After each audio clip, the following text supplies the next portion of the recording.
In the end, the Assad regime was so hollow, corrupt, and decayed that it collapsed in less than a fortnight. No one I have spoken to has been anything other than astonished by the speed with which the regime turned to dust. In the spring of 2011, the year of the Arab uprisings, it was different. When Syrians tried to grab some of the revolutionary magic that had swept away the presidents of Tunisia and Egypt and was threatening the veteran strongmen of Libya and Yemen. By 2011, the regime created by Hafez al-Assad and passed to his son Bashar on his death in 2000 was already corrupt and decadent. But the system that Hafez built still had much of the brutal, ruthless strength that he believed was necessary to control Syria.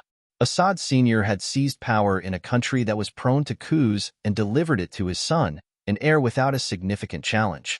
Bashar al-Assad went back to his father's playbook in 2011. It is hard to imagine now, but back then he had more legitimacy among some of Syria's population than the old dictators swept away by crowds chanting the slogan of that year, "The people want the fall of the regime."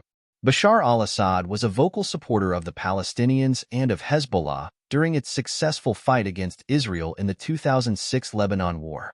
He was younger than the ex and soon-to-be former Arab leaders. Since his father's death, he had been promising reform. Some Syrians still wanted to believe him in 2011, hoping demonstrations were the spur he needed for the change that he had promised, until he ordered his men to shoot peaceful demonstrators dead in the streets. A British ambassador in Syria once told me that the way to understand the Assad regime was to watch mafia films like The Godfather. The obedient could be rewarded. Anyone who went against the head of the family or his closest lieutenants would be eliminated. In Syria's case, that could mean the gallows, or a firing squad, or indefinite incarceration in some underground cell. We're seeing them now, emaciated and pale, blinking into the light, filmed on the mobiles of the rebel fighters who have freed thousands of them from years behind bars. The weakness of the regime, to the point that it collapsed like a soggy paper bag, was disguised by the fearsome and repressive gulag it still maintained. The international consensus was that Bashar al-Assad was weak, dependent on Russia and Iran, and presiding over a country he had fractured to preserve his family's rule, but still strong enough to be regarded as a fact of Middle Eastern life, who could even be useful. In the last days before rebels burst out of Idlib, it was widely reported that the U.S., Israel, and the United Arab Emirates were trying to detach Assad's Syria from Iran. Israel had been launching increasingly heavy airstrikes against targets inside Syria, it said were part of the supply chain Iran used to get weapons to Hezbollah in Lebanon. Israel's offensive in Lebanon had dealt severe blows to Hezbollah, but the idea was to stop it regenerating.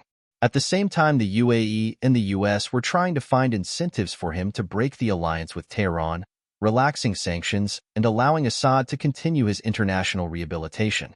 Both Benjamin Netanyahu and Joe Biden have claimed credit for the fall of the Assad regime. There is something in that.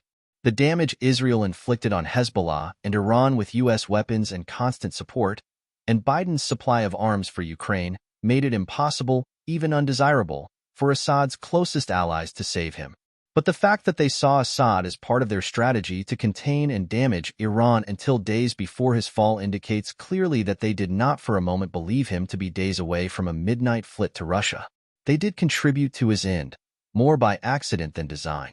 The fall of the regime might have ended Iran's supply chain, if Syria's new rulers decide their deals with others are more useful than the Iranian alliance.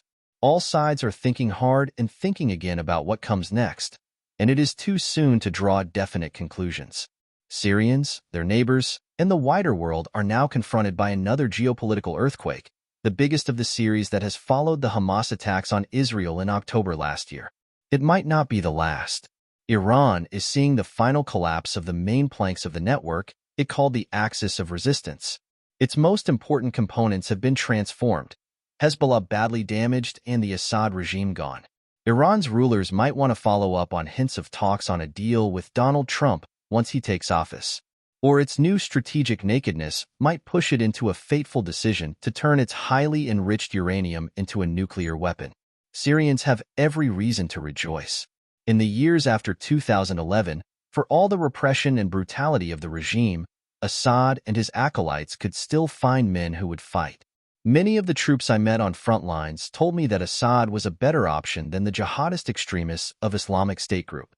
In 2024, faced by a well-organized rebel force that insisted it was nationalist, Islamist but no longer jihadist, the army's reluctant conscripts refused to fight, stripped off their uniforms, and went home.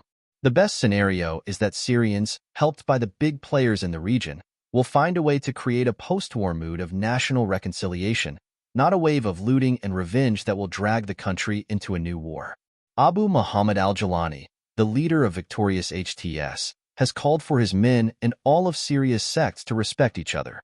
His men have removed the regime, and he is the closest Syria has to a de facto leader. Syria, though, has dozens of armed groups that do not necessarily agree with him and will want to grab power in their own areas. In southern Syria, tribal militias did not recognize the writ of the Assads. They will not follow orders they don't like from the new setup in Damascus. In the eastern desert, the U.S. saw a big enough threat from remnants of the Islamic State group to launch waves of airstrikes. The Israelis, alarmed by the prospect of an Islamist state on their border, are pounding the military infrastructure of Syria's armed forces.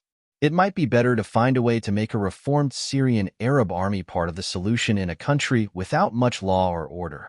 The reckless decision by the U.S. in 2003 to dissolve the Iraqi armed forces had disastrous consequences. In Turkey, President Erdogan must be satisfied by what he sees. Erdogan's Turkey did more than any other power to preserve the autonomy of Idlib province, where HTS was transforming itself into a fighting force when Syria seemed to be in the deep freeze. Erdogan might see his influence lapping Israel's borders, at a time when Israel-Turkey relations have been poisoned by the war in Gaza. The worst scenario for Syrians is that their country will follow the example of two Arab dictatorships that spun into violent chaos after the fall of their regimes.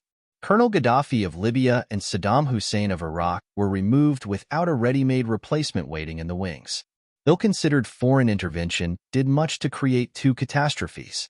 The vacuum left by the dictators was filled by waves of looting, revenge, power grabs, and civil war.